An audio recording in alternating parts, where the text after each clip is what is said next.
Hello! Welcome to Adventures in TV Land. For today's adventure, we're going to go check out the Cardinals Hall of Fame and Museum here in St. Louis, Missouri.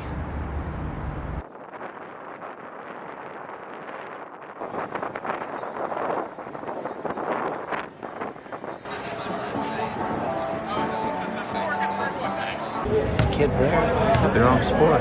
This is baseball, not basketball.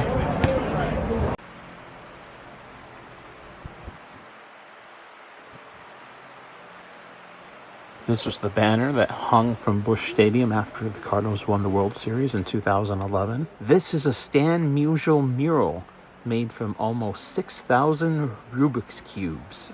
Pretty amazing.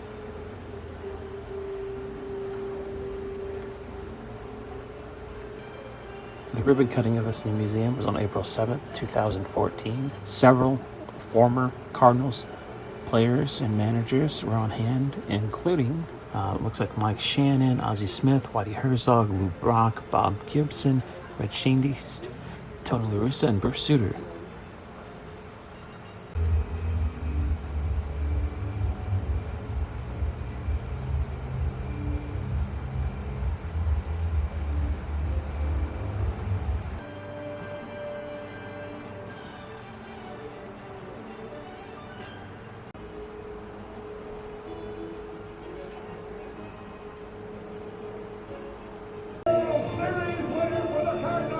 There is nothing like St. Louis. The environment here is...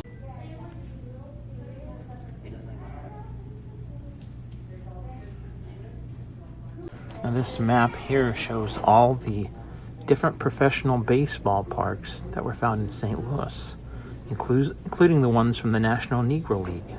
Here we have some items from the very early days of the Cardinals, including Branch Ricky's Cardinals jersey. Branch Rickey, yes, that Branch Rickey who later went on the Dodgers. Here's some more items from the 1926 World Series Cardinals Championship, including the first ball pitched for the World Series in 1926. Here is Branch Rickey, a setup of his vice president office when he was with the Cardinals. And here are some items from the Gas House Gang. Included Dizzy Dean, his brother, Paul Dean. Now the Gas House Gang was the name generally given to the Cardinals in the 1930s. Now here is a display of the Cardinals in the 1940s. 3 championships, 42, 44, and 46. Here is a model of the old Sportsman's Park, or Busch Stadium 1, as it later became known as. Augie Busch bought the team and bought the park.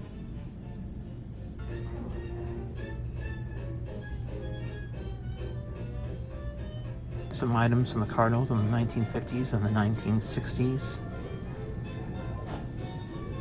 And there, a jersey worn by the first black player in the Cardinals, Tom Alston, as well as Curt Flood's jersey, number 21 there, that belonged to Curt Flood.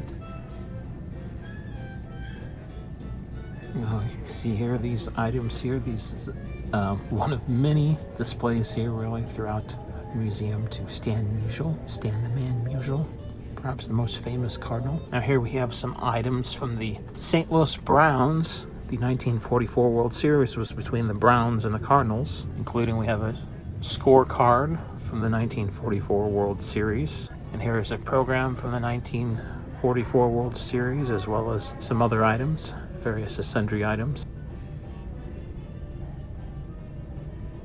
And here we have a couple of the St. Louis Browns uniforms, as well as a few other pieces of memorabilia, including a St. Louis Browns tie. This is a display on the All-Star Game, particularly focuses mainly on the 2009 All-Star Game, which was held here in St. Louis in the fairly new Busch Stadium. Here we have some items from the St. Louis Stars, which was the National Negro League's St. Louis team, including a St. Louis Stars traveling case where they put equipment in.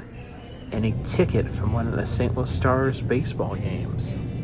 Now around here in this room, they have items on display from each one of the Cardinals World Series victories.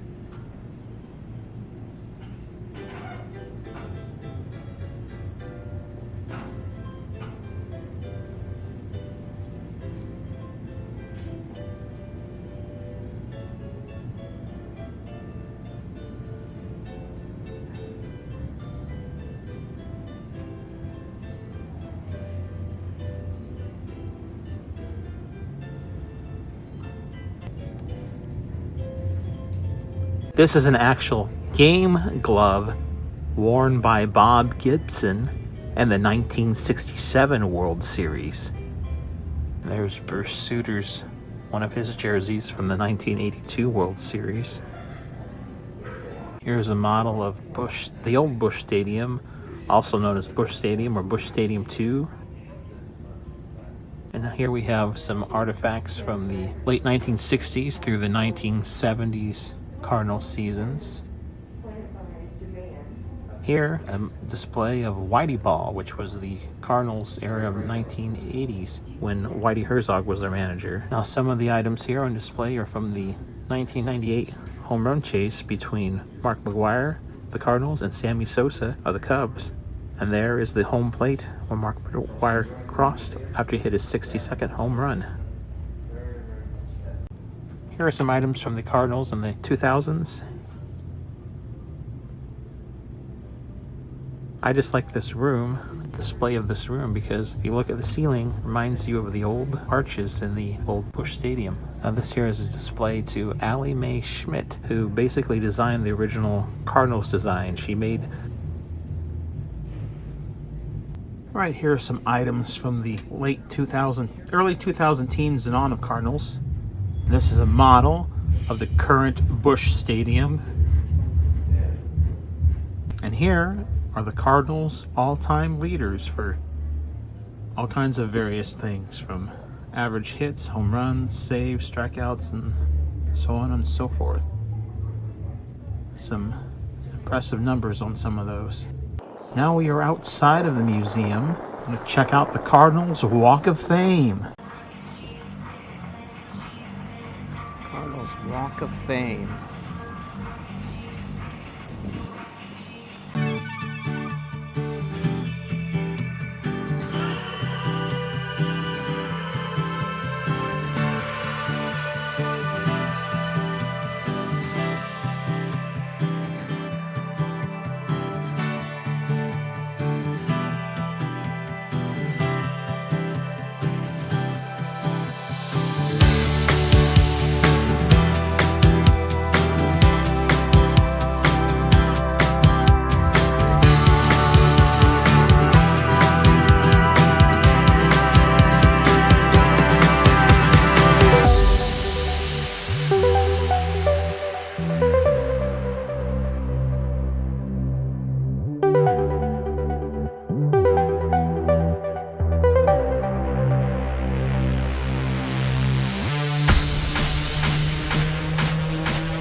Hall of Fame and Museum here in St. Louis, Missouri. Now, saw a lot of the museum there. They had a lot of artifacts. There were parts of it, though, however, that were closed. There were also artifacts that were missing. The parts that were closed and were unable to be accessed, that was due to the pandemic going on right now. They have not reopened those sections yet. And the artifacts, those that were missing and weren't in place, that all has to do with the current lockout and the baseball strike. Any of the modern any players that are currently playing in baseball, any artifacts that they had there, had anything they had signed or anything, or there was, had their name or photo, those could not be displayed in the museum. They had to be taken out due to the ongoing lockout. So that's why you didn't see anything basically within the last 10 years roughly, because there were a few things, but not very much there, because they don't have anything current or recent, because if a player is playing due to contracts, they couldn't have their artifacts, something they're signed, they couldn't have those things there. So if you're a baseball fan, particularly a St. Louis Cardinals fan, you should come over and check it out. Well, this has been another adventure in TV land. If you've liked this video, hit the like button. If you disliked, hit the dislike button. Subscribe to my channel for further content and ring that bell for email notifications. And if there's some place that you would like to see me visit, or you have a suggestion about some future video you would like to see me do, leave a comment in the comment section and let me know. And if you've enjoyed this video, or any of the videos of Adventures in TV Land, you can help support this channel by going to Buy Me a Coffee or Patreon, and either becoming a member or making a one-time donation at either of those two places. Thank you for watching. Until next time, that's a wrap.